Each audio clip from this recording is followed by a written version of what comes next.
It's Saturday evening. Neha Naveena வந்து ஒரு வாரம் கழிச்சு அம்மா வீட்ல இருந்து வீட்டுக்கு வந்தாங்களா. பாபுமா பாருங்களேன் எப்படி பண்றான்ட்டு. 1 வீக் ஆயிடுச்சுல அவங்கள பாத்துட்டு, அதனால அவங்கள விடவே இல்ல.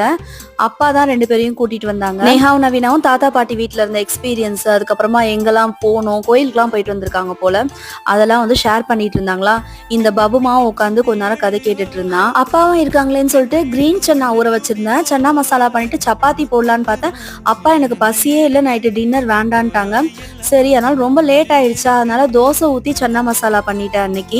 இவங்க 2 பேரும் வீட்ல இருக்கும்போது ஏதாச்சும் ஒரு சின்னதா மிஸ்டேக் பண்ணா கூட நான் ஏதாவது கரெக்ட் பண்ணிட்டே இருப்பேன், ஏதாவது ஒன்று திட்டிக்கிட்டே இருப்பேன். ஆனா ஒரு வாரம் இவங்க வீட்ல இல்லாதது எனக்கு ரொம்ப லோன்லியா இருந்தது. வேலையும் அதிகமா இருக்காது, வீடு ரொம்ப சைலண்டா இருக்கும். 2 பேரும் வீட்டுக்கு வந்ததுக்கு அப்புறமா தான் கொஞ்சம் நல்லா இருக்க மாதிரி இருக்கு. இன்னும் கொஞ்ச நாள் கழிச்சு இவங்க படிக்கலாம் ஹாஸ்டல்லாம் போயிட்டாங்கன்னா எப்படி இருக்க போறோம்னு தான் தெரியல. கொஞ்சம் கஷ்டம் தான் நினைக்கிறேன். ஃப்ரெண்ட்ஸ், இன்னைக்கு மார்னிங் ஒரு லாங் வீடியோ அப்லோட் பண்ணிருக்கேன். அந்த வீடியோவை இந்த ஷார்ட்ஸ்ல டேக் பண்ணிருக்கேன், செக் பண்ணி பாருங்க.